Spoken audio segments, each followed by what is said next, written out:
Sampurasun.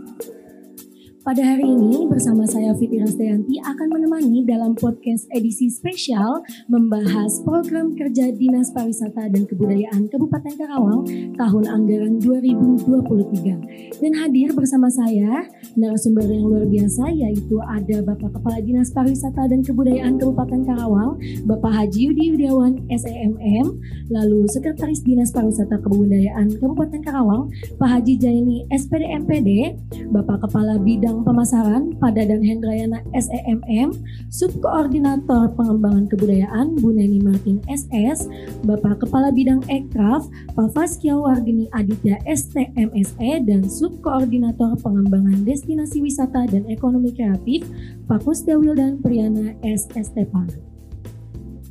Baik, bagaimana kabarnya Bapak Ibu? Alhamdulillah, semoga dalam kondisi yang selalu bersemangat di tahun yang baru ini ya.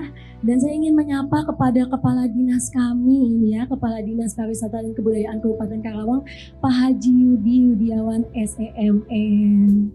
Dan Pak Yudi ini sekaligus bapaknya Mojang Jajaka Kabupaten Karawang yang selalu mendampingi dan menemani. Terima kasih banyak Bapak Haji Yudi yang sudah bergabung pada hari ini di tengah kesibukannya ya Pak. Pada awal tahun ini pastinya bakal sibuk banget, banyak kegiatan ya Pak. Gimana nih Pak, di awal tahun ini ada rencana apa Pak? Terima kasih Mbak Fitri atau ya, Bapak. Fitri ya.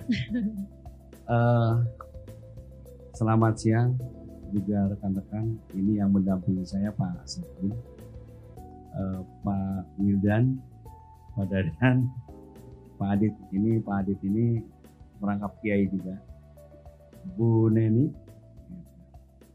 Dinas Pariwisata Kabupaten Karawang dan Kebudayaan Kabupaten Karawang di tahun 2023 ini mempunyai program kerja, yaitu diantaranya kegiatan di mana akan melaksanakan kegiatan Fashion Week sih.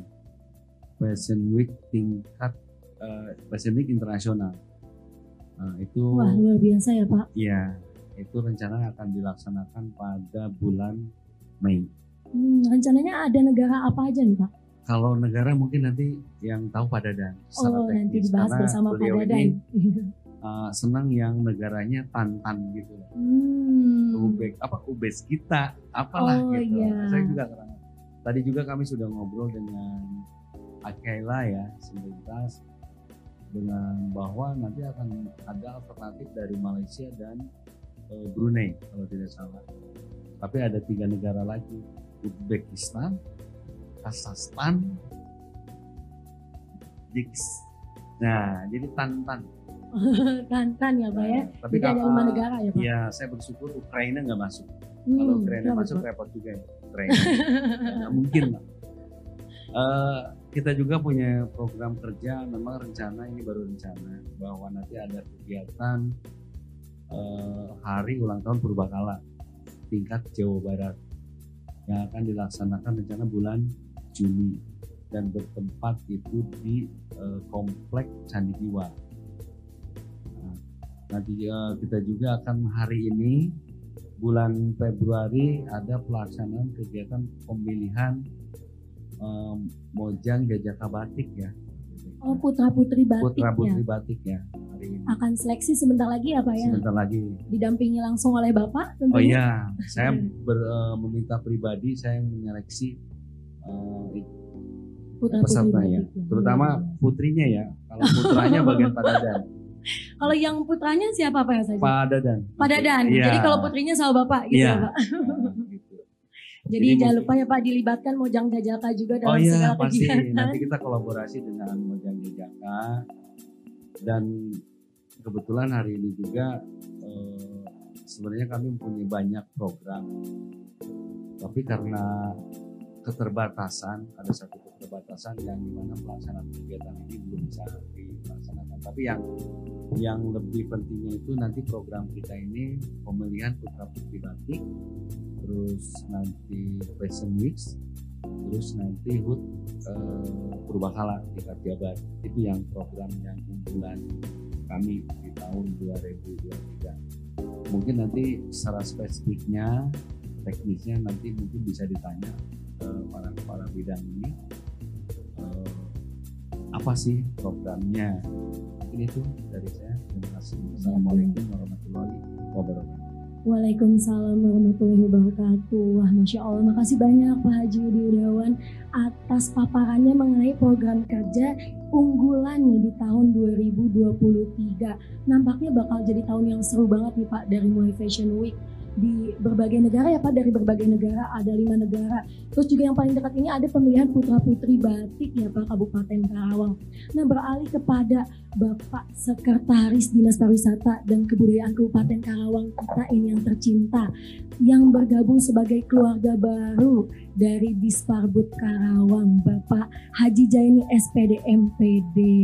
Nah, Pak Haji Jaini sebagai keluarga baru Disparbud Kabupaten Karawang, apa sih inovasi yang ingin diberikan gitu ya sebagai pendampingan dalam mendampingi Pak Haji Yudi gitu? Gimana nih Pak? Bismillahirrahmanirrahim. Assalamualaikum warahmatullahi wabarakatuh. Waalaikumsalam warahmatullahi wabarakatuh. Terima kasih Mbak Putri, izin Pak Gadis. Ya, tentunya kita sebagai warga baru di Dinas Pariwisata dan Kebudayaan Kabupaten Karawang, Mbak Fitri, pertama minta diaku dulu sama kawan-kawan yang sudah lebih dulu menjadi keluarga Dinas Pariwisata dan Kebudayaan. Karena bagaimana kita mau bekerja kalau diaku juga belum. Jadi diaku dulu. Selanjutnya ya minta dukungannya, minta kerjasamanya dalam hal membantu pekerjaan dan kebijakan pimpinan kebijakan kepala Bapak Kepala Dinas Pariwisata dan Budaya. Di samping itu juga kalau dia sekretaris kan lebih dominannya mengkoordinasikan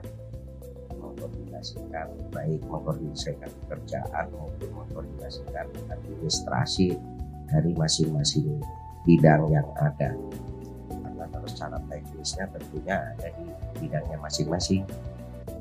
Apa yang sudah disampaikan oleh Pak Kadis tadi, pada prinsipnya ya saya selaku pendampingnya siap mendukung, siap mensupport apa yang menjadi kebijakan beliau.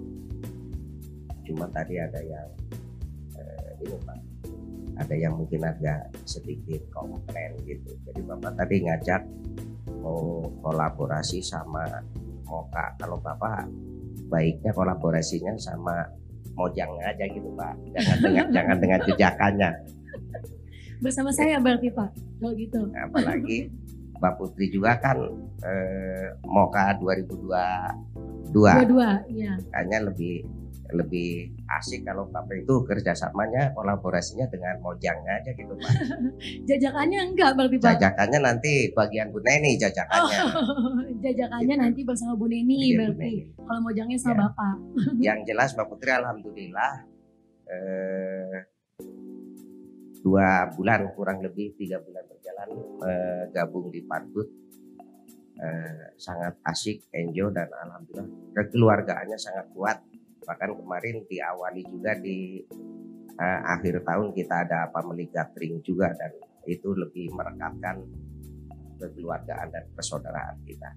Itu dulu mungkin yang bisa kami sampaikan. Assalamualaikum warahmatullahi wabarakatuh. Waalaikumsalam warahmatullahi wabarakatuh. Tadi udah bincang-bincang ringan ya dengan Pak Haji Yudi, kemudian Pak Haji Jaini.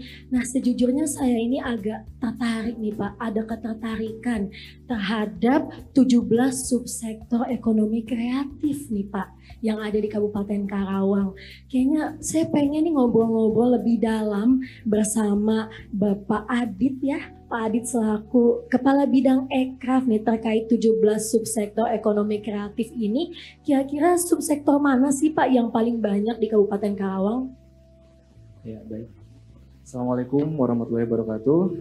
Waalaikumsalam. Yang saya hormati Bapak Kadis, Sekdis, rekan Kepala Bidang, support dan semua audiens, penonton setia YouTube channel Disparbud. Kali ini kebetulan lahir setahun dari 2022 alhamdulillah kita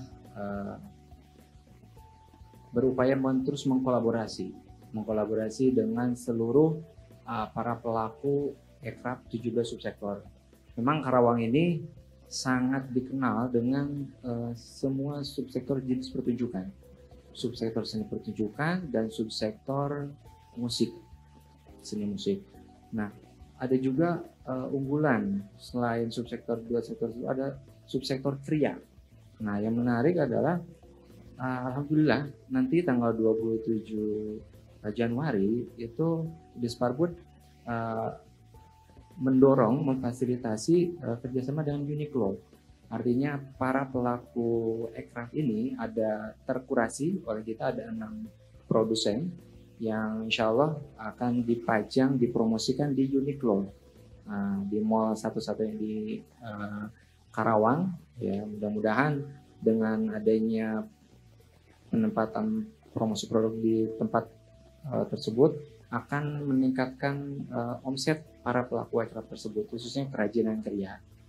Gitu.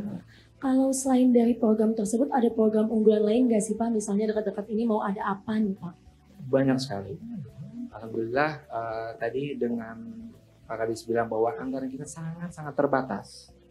Alhamdulillah kita bisa berkolaborasi dengan beberapa pelaku aircraft ya, yang tadi itu kalau aircraft itu harus kreatif, nggak ada anggaran harus kreatif. Nah, sehingga bulan Februari contohnya kita para pelaku aircraft itu akan mengadakan stand up comedy, mengundang Marcel dan gestarnya ya, Marcel dan Arik Brata. Nah, kemudian bulan Maret juga insya Allah kita berkolaborasi dengan ClickFest. Kemudian bulan April insya Allah kita akan mengadakan Cloud Fest. Jadi sambil Ramadan menunggu Lebaran, nah, konsumen orang Karawang bisa menikmati hiburan belanja cloud untuk Lebaran. Wow. Dan setiap bulan insya Allah kita akan berkolaborasi terus mengadakan event supaya produk aircraft ini akan semakin dikenal dan peningkatan pendapatan juga akan berpengaruh. Mudah-mudahan seperti itu. Luar biasa ya Pak. Untuk Cloud Fest itu rencananya mau di mana Pak? Tempat masih tentatif. Kita insya Allah menunggu beberapa tempat. Ya kalau berbicara strategis mungkin Karangpawitan akan lebih menarik. Karena di situ akan semua orang bisa berkunjung. Dan Karawang ini pangsa pasarnya luar biasa. Sehingga dengan adanya kota urban, industri yang ada, itu sangat profitable. Jadi kami di Aircraft membuka untuk kolaborasi dari semua pelaku, sehingga produsen aircraft ini semakin dikenal dan omsetnya semakin meningkat. Mudah-mudahan gitu. Dan selain itu juga kita ada edukasi juga peningkatan kapasitas sesuai dengan program kami adalah pengembangan SDM aircraft. Sehingga setiap dalam 1 tahun itu kita ada mengadakan pelatihan pada pelaku aircraft untuk peningkatan kapasitasnya mereka. Wah, luar biasa sekali ya Pak. Jadi sudah terkonsep nih dari bulan ke bulan ini mau ada program apa aja sih. Jadi dinantikan sekali oleh masyarakat Karawang ya Pak ya. Nah kalau misalkan ingin berkolaborasi mungkin bisa juga Pak kolaborasi dengan destinasi pariwisata yang ada di Kabupaten Karawang ya Pak. Betul. Misalnya nanti ClickFest atau CloudFest itu di salah satu destinasi pariwisata Karawang Pak. Bisa ya Pak ya? Karena destinasi pariwisata itu kita banyak. Nah, sehingga salah satu daya tariknya itu tadi harus ada atraksi di situ. Iya, jadi luar biasa di Kabupaten Karawang ini banyak sekali potensi pariwisatanya ya. Nah, terakhir kali saya itu liburan Pak ke Ancol nih, saya jadi pengen ngobrol bareng Pak Wildan nih terkait destinasi pariwisata Pak. Setelah tadi ngobrol terkait ekonomi kreatif dan kaitannya dengan destinasi pariwisata nih. Terakhir saya tuh main Pak ke Ancol. Ternyata di Ancol itu kalau misalkan kita mau masuk udah pakai tiket online Pak. Jadi diaksesnya melalui website nih. Nah ini kan jadinya bisa jadi insight baru juga ya Pak, kalau misalkan di Karawang kita mau liburan melalui website, nah otomatis nggak bakal ada tuh kayak misalnya calo-calo atau hal-hal yang lainnya lah Pak di luar itu. Nah kalau di Karawang sendiri ada gak sih Pak yang bisa diterapkan dari mulai aplikasi atau website gitu Pak? Iya, terima kasih deh. Begini, kebetulan sebenarnya Kabupaten Karawang juga sudah mempunyai aplikasi etiketing, sudah bisa membeli tiket melalui aplikasi sebenarnya. Cuma mungkin baru beberapa destinasi pariwisata yang menggunakannya. Tapi karena kesulitan di Karawang untuk destinasinya agak tidak tercover internet agak kesulitan ke situ. Kayak misalkan di Chicken Fish nggak ada jaringan internetnya, nah itu yang agak sulitnya gitu. Tapi untuk destinasi-destinasi pariwisata yang sudah ada jaringan internetnya, alhamdulillah sudah ada aplikasinya tersebut. Jadi bisa gitu. Mungkin kalau misalkan bisa, teman-teman nanti bisa dilihat di aplikasinya All-in-You, namanya All-in-You Karawang. Teman-teman juga bisa mencoba gitu ya. Bisa diunduh berarti ya Pak ya, melalui handphone kalau misalkan mau jalan-jalan ya Pak. Nah kalau destinasi pariwisata ini ada gak sih Pak ke depannya apa yang mau ditonjolkan gitu Pak dari destinasi pariwisata nih? Kalau destinasi pariwisata menurut dari Ripda-nya Kabupaten Karawang ada 7 destinasi pariwisata unggulan dari dari Chicken Fish, dan Shekuro, Pakis, dari ada 7 destinasi. Nah dari kita mencoba dari 7 destinasi itu sedikit demi sedikit kita bangun sarana prasarananya, aksesibilitasnya, amenitasnya semuanya kita bangun. Seenggaknya ibaratnya setidaknya yang 7 destinasi itu bisa mandiri terlebih dahulu lah ibaratnya gitu. Jadi kalau misalkan yang lain, kalau misalkan yang 7 ini sudah baik, kan mungkin kita bisa melebar ke yang lain. Mengikuti berarti ya Pak dari 7 destinasi pariwisata unggulan ini nanti kemudian akan mengikuti ke destinasi pariwisata lainnya seperti itu Pak. Nah kalau misalkan membahas tentang destinasi pariwisata di Karawang ini kan banyak banget destinasi pariwisata, dari mulai wisata religi ya Pak, kemudian juga ada wisata sejarah ternyata.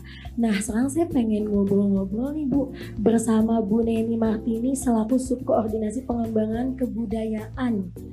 Setelah tadi berbicara tentang destinasi pariwisata, ternyata memang saling terintegrasi nih ya, dari mulai ekonomi kreatif yang bisa nantinya diadakan di salah satu pariwisata di Kabupaten Karawang. Kemudian ada juga etiketing yang ternyata luar biasa nanti bisa dikenalkan kepada masyarakat.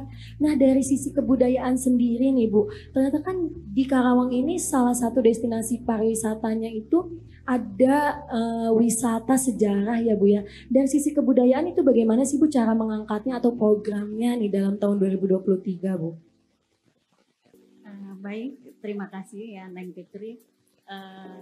Untuk bidang kebudayaan di tahun 2023 ini memang ada 4 program penting. Yang pertama yaitu pengembangan kebudayaan, terus kedua pelestarian kesenian tradisional, ketiga pengelolaan sejarah, dan keempat itu pengelolaan dan pelestarian cagar budaya. Nah, ini tentu sangat berkaitan juga dengan kepariwisataan. Karena berbicara tentang kebudayaan, tentunya nanti akan kita manfaatkan juga untuk menunjang sektor pariwisata yang ada di Kabupaten Karawang. Tadi dikatakan ada wisata sejarah. Nah, ini sebenarnya bisa menjadi satu daya tarik yang kuat di Kabupaten Karawang. Karena pertama, Kabupaten Karawang itu mempunyai Candi Jiwa. Itu kita tahu usianya sangat tua, dirunut dari arkeologis dan kesejarahan juga sangat menarik. Untuk pengembangan ke depan sebagai wisata sejarah dan edukasi itu sangat-sangat potensial. Yang kedua, kita ada Rengas Dengklok. Sebagaimana kita tahu mengandung sejarah yang erat kaitannya dengan keberadaan kemerdekaan Republik Indonesia. Nah, ini juga bisa dikembangkan sebagai satu wisata sejarah dan edukasi buat anak-anak didik kita ke depannya. Terus yang ketiga juga di Karawang itu ada potensi sejarah Islam, peradaban Islam. Kita tahu di Karawang ada Syekh Kuro yang dia itu merupakan ulama besar yang menyebarkan Islam di bumi Karawang, bahkan di Pulau Jawa. Nah, ini kita bisa kembangkan dengan banyaknya menarik wisatawan yang tertarik dengan kesejarahan Islam. Di Syekh Kuro sendiri saat ini kunjungannya itu begitu banyak, tetapi mungkin diperlukan penataan yang lebih bagus lagi ke depannya agar lebih bisa menampung para peziarah yang datang ke Karawang, terutama ke makam Syekh Kuro. Seperti itu. Luar biasa ya Bu, jadi dari sisi religi, sejarah itu banyak sekali ya Bu. Nah terakhir saya juga ke makam Syekh Kuro itu luar biasa, penerimaannya baik Bu, luar biasa sekali. Nah untuk dari Candi Jiwa sendiri Bu, saya sempat dapat info ternyata dibuatnya dari batu bata merah ya Bu ya. Itu artinya apa sih Bu kalau dari batu bata merah itu? Jadi untuk Percandian Batu Jaya memang salah satu keunikannya yaitu dari bahan bakunya. Itu terbuat dari batu bata merah yang menunjukkan bahwa nenek moyang kita di Karawang sejak zaman dahulu sudah mengenal teknologi pembuatan batu bata. Apalagi dicampur dengan lepa yang dibawa dari batuan kapur di daerah Pangkalan. Jadi di situ kita udah mengenal teknologi pengolahan alam untuk bahan baku bangunan. Berbeda dengan candi-candi lain di daerah-daerah lain lebih menggunakan batuan alam. Jadi keunikannya memang candi di komplek Percandian Batu Jaya itu seperti itu. Unik sekali ya Bu, dari Candi Jiwa ini dibuatnya dari batu bata merah. Nah ini jadi insight baru juga nih, jadi pengetahuan buat masyarakat supaya lebih sering berkunjung ke Candi Jiwa gitu ya Bu ya. Terus tadi Ibu juga mention soal salah satu wisata sejarah Rumah Jiao Qishong ya Bu ya. Nah saya juga tertarik nih ya, karena saya sering baca-baca di berita tentang Rumah Jiao Qishong ini, tapi saya pengen mengulik langsung dari sumbernya nih Bu. Boleh kali ya kalau misalkan kita panggilkan bersama kami, yaitu Ketua Bidang Sejarah dan Purbakala BMMK, Badan Musyawarah Masyarakat Karawang, dan Ketua Tim Ahli Cagar Budaya yaitu Pak Obar Subarja untuk bergabung bersama kami membahas terkait wisata sejarah ini ya. Nah, telah bergabung bersama kami Pak Obar Subarja selaku Ketua Tim Ahli Cagar Budaya dan Ketua Bidang Sejarah dan Purbakala BMMK Badan Musyawarah Masyarakat Karawang. Assalamualaikum warahmatullahi wabarakatuh Bapak. Waalaikumsalam warahmatullahi wabarakatuh. Bagaimana nih Bapak kabarnya di siang hari ini? Semoga dalam kondisi sehat selalu ya Bapak ya. Maaf mengganggu nih di tengah-tengah kesibukannya Pak.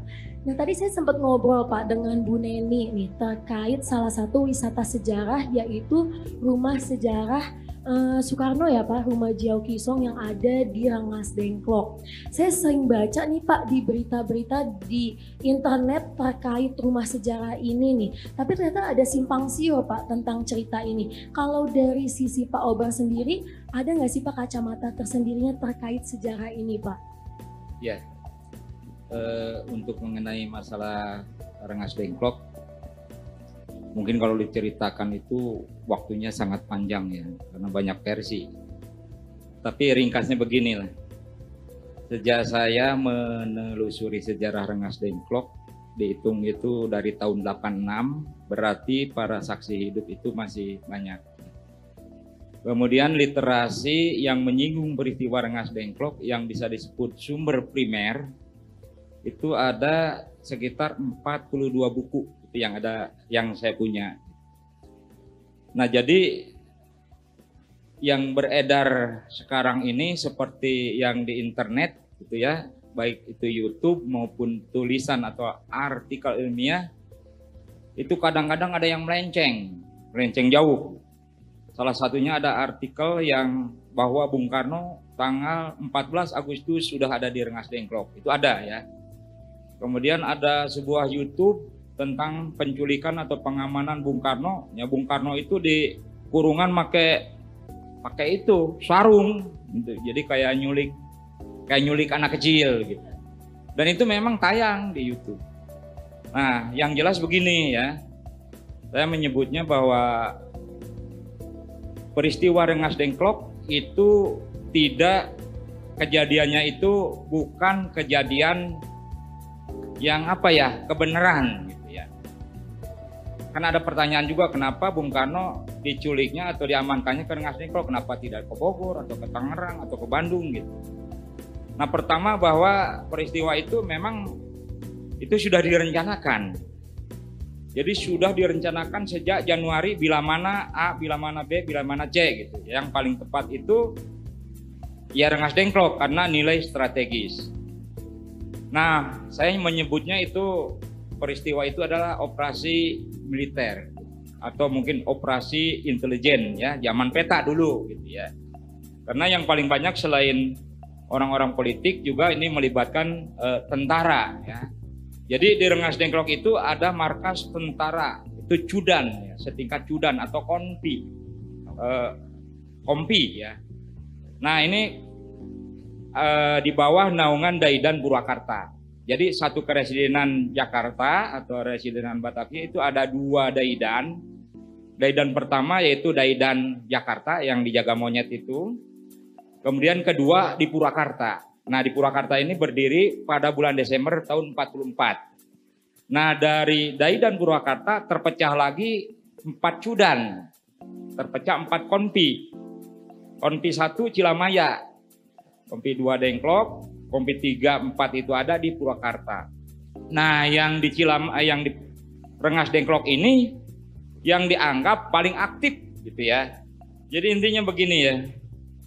Peristiwa Rengas Dengklok yang sekarang ini bergaung di masyarakat atau mungkin juga ya di para pegawai gitu ya, bahwa Soekarno menginap di Rengas Dengklok itu sangat tidak benar gitu ya kalau kita susur ya. Karena begini, Bung Karno datang jam 6 pagi di Tanjung Pura transit ya.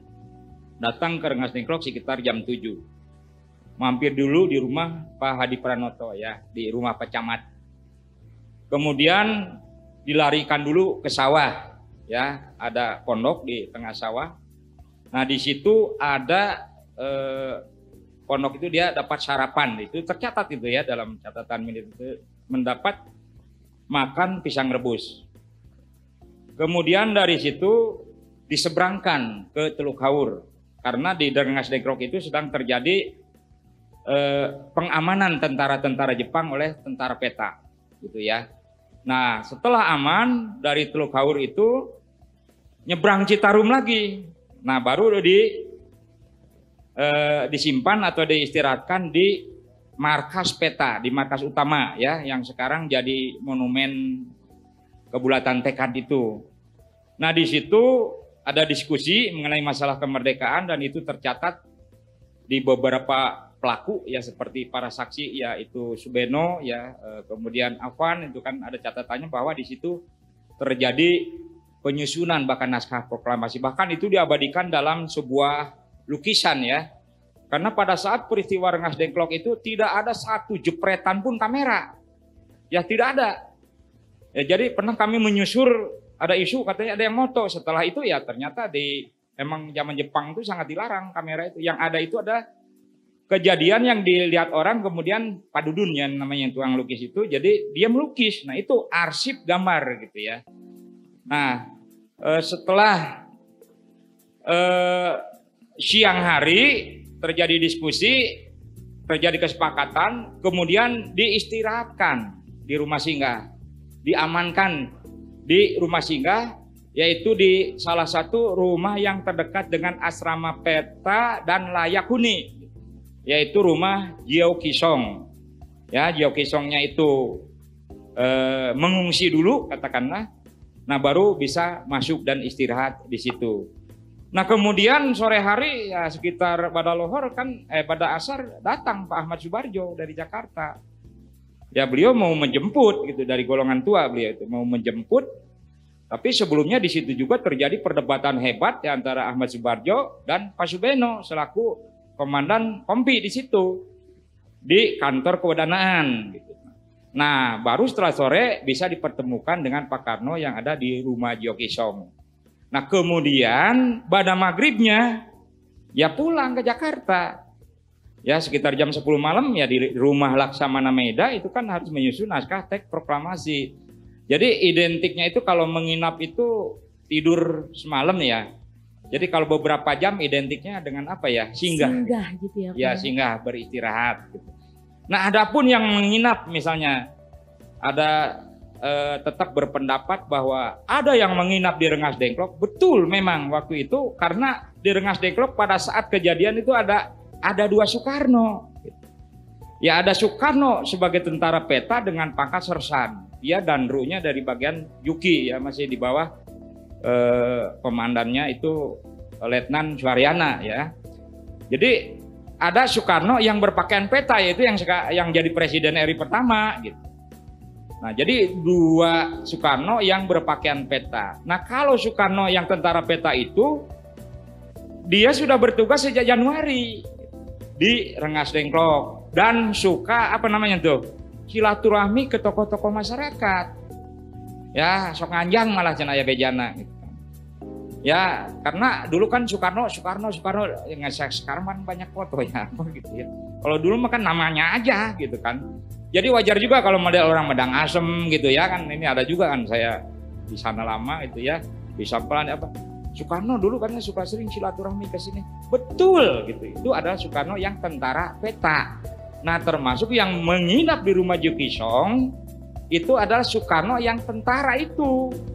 Nah, kan malamnya itu ngumpul tuh di rumah sampai kata salah seorang saksi yang saya wawancara itu sampai berasnya aja yang beras jagung di rumah ya itu habis dipakai masak gitu kan. Nah baru yang Soekarno yang tentara itu pulang gitu ya ke asrama gitu kan dekat pulang.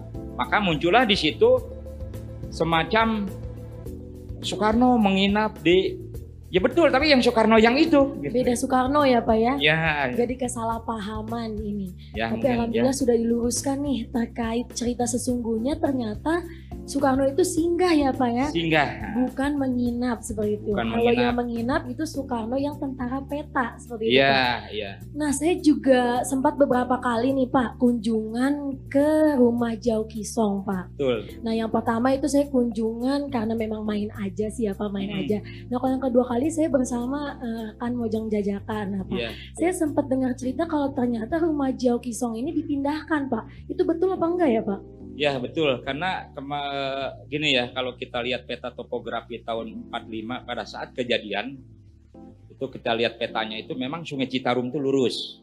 Dan kita juga kan ada peta lokasi asrama peta, termasuk letak rumah sakit di mana, letak kantornya di mana, letak kantor kewedanaan di mana gitu ya.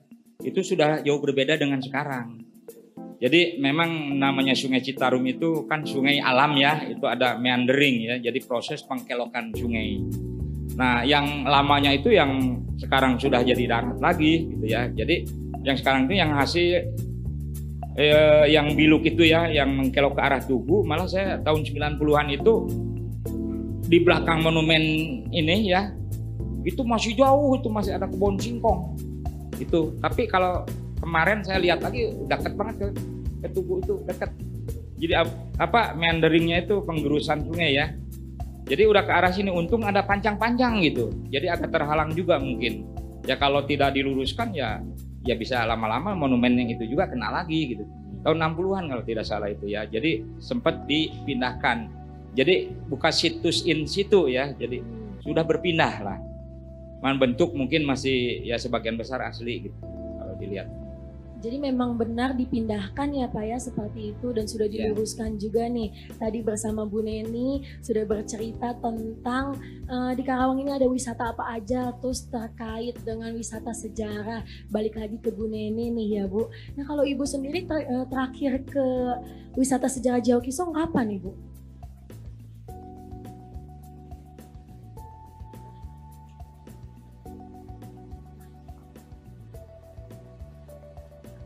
Kalau saya terakhir ke Jauh Kisong itu bersama Pak Obar ya. Iya kemarin Minggu yang lalu. Tanggal 16. Kebetulan waktu hari itu ada kunjungan dari Ketua Persit ya. Ketua Persit Pusat ya, dari Kasdam dan para dandim. Istrinya Kasat. Nah waktu itu juga Pak Obar menjelaskan mengenai sejarah Rengas Dengklok. Untuk lebih diketahui secara luas. Pada saat itu apakah Pak Haji Yudi juga ikut bergabung Bapak?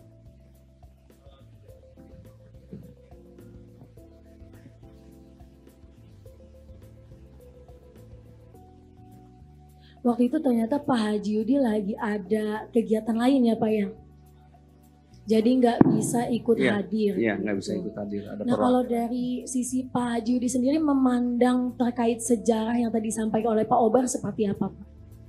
Kebetulan tadi kami sudah diskusi dengan teman-teman dari para seniman budayawan untuk meluruskan yang tersebar atau image di masyarakat bahwa Pak Soekarno itu menghina, padahal tidak hanya singgah. Nah ini kita sudah akan membentuk tim kajian untuk meluruskan permasalahan ini. Tapi di samping itu juga kita juga akan membentuk tim kajian kaitan dengan cagar budaya yang di Pisang Sambo. Di mana Pisang Sambo ini ada satu SD, dia sudah bernilai sejarah tinggi. Keinginan dari pimpinan ini menjadi pusat cagar budaya nanti ke depannya. Dan kami punya program itu sekarang sedang diskusi dan akan dibentuk timnya. Tim kajian ya Pak? Tim kajian. Ya? Nah kajian ini rencananya mau kapan nih Pak? Kami kan kalau ingin membuat tim kajian itu ada satu proses secara administrasi. Dan kami juga akan melibatkan stakeholder yang lain, diantaranya bagian hukum, terus mungkin ada disdik dari Dinas Pendidikan, mungkin Pak Oba ini sudah include jadi perwakilan Dinas Pendidikan dan Budayaan juga. Merangkap gitu. Berarti ya Pak merangkap. Insya Allah nanti kita punya program di 2023 ini akan selesai karena kita mempunyai target kalau tidak salah sudah terbentuk 6 bulan ya, sudah termasuk kajiannya. Sudah selesai dari kajian yang di pelurusan itu sejarah, maksudnya yang Pak Soekarno Presiden itu minat atau padahal singgah. Terus kedua kaitan dengan cagar budaya yang di Pisang Sambo SD. Mungkin nanti ada juga yang di Pakis. Sama itu nilai sejarahnya. Jadi ada 3 ya Pak? Iya. Nah berarti ini jadi tugas bidang pemasaran ini ya Pak untuk lebih mengenalkan lagi kepada masyarakat nih terkait pariwisata yang ada di Kabupaten Karawang ini ya. Apalagi tadi kan udah ngobrol tentang program-program dari antar bidang nih, bahkan bersama Bapak Sekretaris juga terkait bagaimana inovasinya. Nah dari sisi bidang pemasaran tersendiri, apakah ada program-program tertentu nih yang unggulan yang mungkin akan terintegrasi antar bidang Pak, gitu bersama dengan Pak Dadan selaku Kabid Pemasaran Kabupaten Karawang ya, Dinas Pariwisata dan Kebudayaan. Ya, terima kasih Teh Fitri. Seizin Pak Kadis, sebelum dijawab ada sedikit pantun Teh. Wah apa nih Pak pantunnya nih? Bunga pare, bunga kecubung. Cakep. Selamat sore, selamat bergabung. Wah cakep, tepuk tangan. Ya, memang kalau bidang pemasaran ini itu mungkin bidang terakhir ya istilahnya. Karena memang tupoksi kita ini harus memasarkan tadi bidang destinasi pariwisata, kemudian bidang budaya, dan juga bidang ekonomi kreatif. Jadi ketika semua sudah berjalan, kita juga harus berjalan untuk memasarkan atau mempromosikan setiap bidang yang ada di Dinas Pariwisata dan Kebudayaan ini. Nah, kaitan dengan program promosi ini, ya ini merupakan podcast ini juga salah satu program kita ya di tahun 2023 ini. Kemudian juga ada tadi program yang sudah disampaikan oleh Pak Kadis, kita mau ada Karawang International Fashion ya. Kenapa ini dibuat? Pertama, kita juga melihat di Rakornas Kementerian Pariwisata dan Ekonomi Kreatif di bulan Desember tahun 2022, subsektor fashion ini adalah subsektor yang nomor 1 peringkatnya untuk ekspor ke luar negeri. Setelah itu baru kriya, kemudian yang ketiganya adalah kuliner. Itu di Kementerian Pariwisata dan Ekonomi Kreatif. Sebagai dasar, yang kedua juga arahan dari Pak Kadis untuk kegiatan Karawang International Fashion ini juga merupakan kolaborasi, tidak hanya sektor ekraf mungkin yang di sini kita promosikan, tapi juga subsektor yang lainnya juga tentu akan terlibat. Selain itu juga pariwisata, destinasi pariwisatanya juga akan terlibat, karena di dalam kegiatan itu kita ada exhibition juga, ada pameran juga ini nanti kita laksanakan. Nah, dalam kegiatan itu kita di dalam waktu yang dekat ini, di bulan akhir Januari ini sampai dengan Februari, kita akan membuka audisi untuk calon model yang nanti akan tampil di kegiatan itu. Mungkin salah satu jurinya tadi Pak Kadis ini kaitannya Pak Kadis ya ingin dengan model ya, gitu ya. Nanti kita mau bikin pengumuman barangkali di media sosial kita, di media sosial di Sparbud, bahwa kita membuka para calon model tentunya dengan kriteria persyaratan yang kita buat ya untuk kegiatan event internasional ini. Nah, selain daripada kegiatan itu, ada juga beberapa kegiatan yang lain seperti tadi sudah disampaikan oleh Pak Kadis, ada pemilihan Putra Putri Batik Karawang tahun 2023. Ini juga akan dilaksanakan, sedang berlangsung, pembukaannya nanti hari Sabtu lusa, dan ini finalnya akan dilaksanakan di bulan Februari ya. Tahun ini, sebentar lagi. Mungkin nanti juga ya Moka juga harus terlibat lah. Iya, ya, nanti dilibatkan ya Pak ya, model jajakan. Betul. Jajakannya juga ya Pak, jangan modelnya jajakannya juga. Ada request Pak. Ada request nih Pak, jajakannya juga dilibatkan. gitu Pak. Ya. Nanti Pak Sektin yang seleksi gitu ya, jajakannya biar terlibat juga nih Pak Mojang Jajaka. Bagi-bagi tugas gitu kan, apalagi di tahun 2023 ini banyak surprise ya yang akan dinanti oleh masyarakat gitu ya. Nah, setelah tadi berbincang juga nih dengan Pak Danang, ada lagi nggak nih Pak? Ada beberapa kegiatan lagi di bidang kita. Selain promosi, ada kegiatan lomba Duta Jaipong Remaja. Gitu kemarin ya, anak-anak ya Pak ya? Kemarin anak-anak. Nah, tahun sekarang ini yang remajanya gitu. Biar kita juga ingin melihat potensi remaja-remaja yang ada di Kabupaten Karawang. Ini seperti apa terhadap pelestarian budaya ya Bu Neni ya. Budaya yang ada di kita tentunya tari Jaipong ini.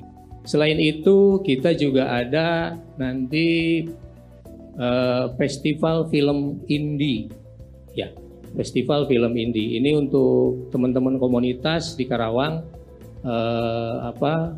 mangga nanti bergabung dengan kita untuk pembuatan film-film tentunya tentang pariwisata dan budaya yang ada di kita di Kabupaten Karawang.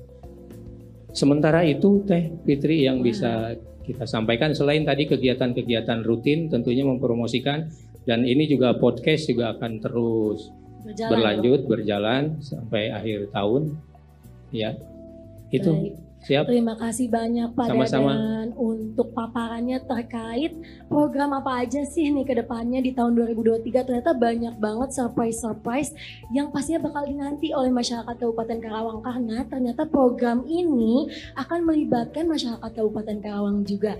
Jadi dinanti ya nih buat masyarakat Karawang buat nanti bergabung pada program-program yang akan dilaksanakan oleh Dinas Pariwisata dan Kebudayaan Kabupaten Karawang. Wah, luar biasa ya Pak, tadi sudah berbincang dengan Pak Dadan nih selaku Kabid Pemasaran terkait program-program apa aja sih dari bidang pemasaran yang ternyata terintegrasi antar bidang nih.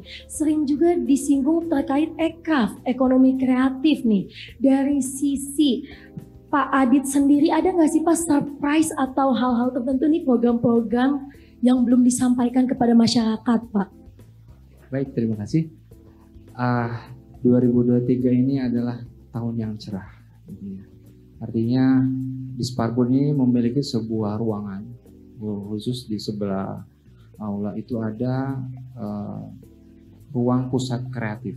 Jadi dengan adanya bangunan tersebut, insya Allah semua para pelaku ekraf itu akan bisa berkreasi di sana.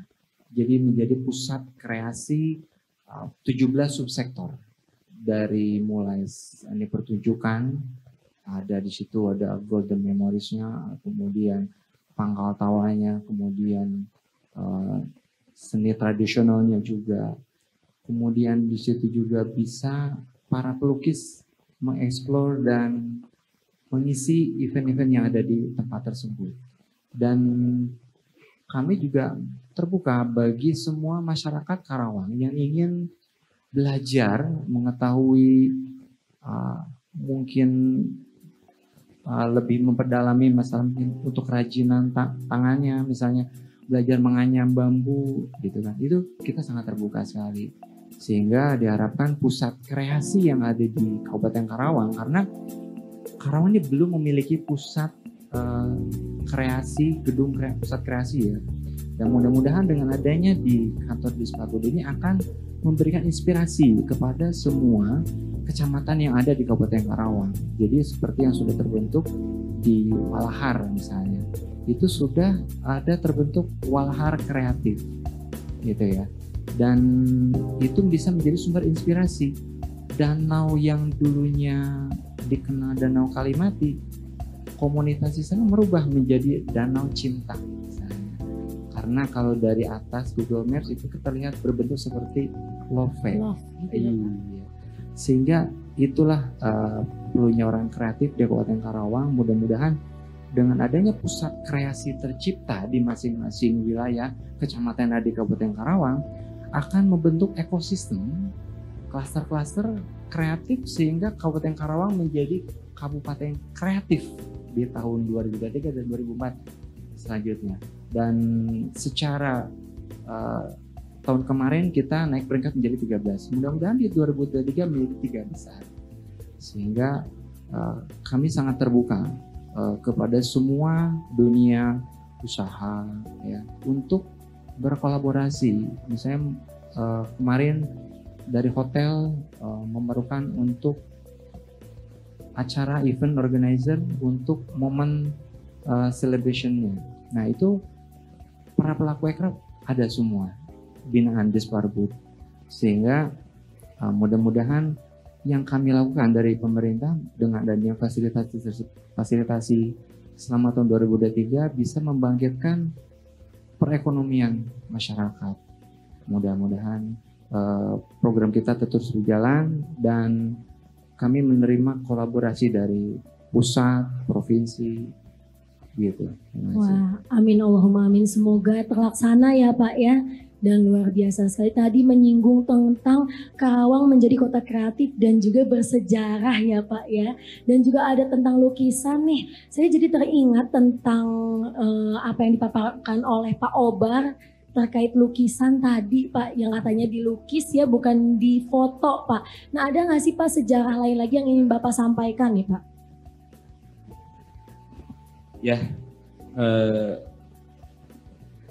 di Kabupaten Karawang itu ada 2 lokasi atau 2 peristiwa sejarah yang saya anggap sangat besar dan sudah pemahamannya atau cerita itu sudah memasyarakat di Kabupaten Karawang. Itu tadi yang pertama itu peristiwa Rengas Dengklok yang memang ini harus ada penyamaan persepsi yang baku. Nah yang kedua itu tentang sejarah Syekh Guro yang tadi sudah dibahas. Ini juga perlu lah mungkin nanti kami dari bagian sejarah dan cagar budaya BMMK mungkin akan mengusulkan pula agar sejarah Syekh Guro dikaji ulang. Karena terus terang saya menyusun buku sejarah Syekh Guro tahun 2006 itu 4.000 lembar habis. Kemudian saya mengikuti lagi penelitian dari Balitbang Kementerian Agama tahun 2008 ya, waktu itu. Dan ternyata hasil daripada penelitian yang dari kementerian itu, dari Balitbang itu, makam Syekh Guro itu di Kabupaten Karawang itu ada 3, di Cirebon 1, yaitu di Pulau Bata, jadi disebutnya juga makom. Kemudian Masjid Agung dan di puncak Gunung Sanggabuana. Itu semua yang tadi itu, yang termasuk yang di Cirebon itu datanya kuat. Jadi klaimnya kuat bahwa sini makam sebetulnya. Nah ini juga perlu ada nanti mungkin dari Disparbud ada pengkajian ulang agar ada penelitian lanjutan lah. Itu mungkin dari saya jadi 2 peristiwa sejarah di Kabupaten Karawang yang besar, sangat penting tetapi masih simpang siur. Itu saja dari saya. Assalamualaikum warahmatullahi wabarakatuh. Waalaikumsalam warahmatullahi wabarakatuh. Nah sudah dimention nih Pak terkait pengkajian ulang. Tadi juga Pak Haji Yudi Yudiawan sudah menyampaikan tentang pengkajian ulang terkait tiga pariwisata ya Pak ya. Nah dari Pak Yudi sendiri adakah Pak yang mau disampaikan lagi nih kepada masyarakat? Mungkin terkait pengkajiannya atau program lainnya? Assalamualaikum warahmatullahi wabarakatuh. Sebenarnya ini menjadi satu kesatuan program Dinas Pariwisata dan Kebudayaan. Jadi di mana kita tidak bertupoksi dari kebudayaan dari pariwisata. Pertama nanti akan saya sampaikan juga ini kepada masyarakat Kabupaten Karawang untuk bisa membantu berkolaborasi program Dinas Pariwisata dan Kebudayaan. Apapun bentuk program, kalau tidak ada dukungan dari stakeholder, ini tidak akan jalan. Makanya kami berharap pada masyarakat Kabupaten Karawang maupun stakeholder yang lain untuk bisa berpartisipasi karena kami tidak bisa berjalan sendiri. Kedua, apa yang tadi disampaikan oleh Pak Adi kaitan public aircraft bahwa memang betul Kabupaten Karawang ini belum mempunyai gedung kreatif center. Dan hari ini kami Dinas Pariwisata dan Kebudayaan berharap sekali untuk bisa membuat satu wadah di mana dibuatkan satu gedung kreatif buat para seniman, budayawan, dan bidang yang pengelola pariwisata. Terus yang tadi disampaikan Pak Obay, memang betul kita punya PR, punya pekerjaan di mana outputnya ini akan bisa membantu pengetahuan tentang kebudayaan di Kabupaten Karawang untuk regenerasi berikutnya. Nah ini juga harus minta tetap kepada masyarakat Karawang, kita mohon ada satu dukungan secara moral dan supaya ini berjalan program Dinas Pariwisata dan Kebudayaan di tahun 2023. Mungkin itu dari saya. Terima kasih. Assalamualaikum warahmatullahi wabarakatuh. Waalaikumsalam warahmatullahi wabarakatuh. Masya Allah. Ternyata setelah saya mendengar penjelasan dari Bapak Ibu sekalian, saya mendapatkan insight dan ilmu baru nih, termasuk informasi terkait program-program yang akan terlaksana di tahun 2023. Tentunya ini juga menjadi informasi bagi masyarakat Kabupaten Karawang untuk kedepannya bisa mengikuti program-program dari Dinas Pariwisata dan Kebudayaan Kabupaten Karawang. Tentunya dekat dekat ini katanya akan ada penyeleksian model International Fashion Week ya, Karawang International Fashion Week. Nah, tidak terasa ternyata sudah ada di penghujung acara membahas terkait program kerja Dinas Pariwisata dan Kebudayaan Kabupaten Karawang tahun anggaran 2023. Bersama saya Fitri Rasdayanti, nantikan podcast-podcast selanjutnya di Dinas Pariwisata dan Kebudayaan Kabupaten Karawang. Wassalamualaikum warahmatullahi wabarakatuh. Waalaikumsalam warahmatullahi wabarakatuh.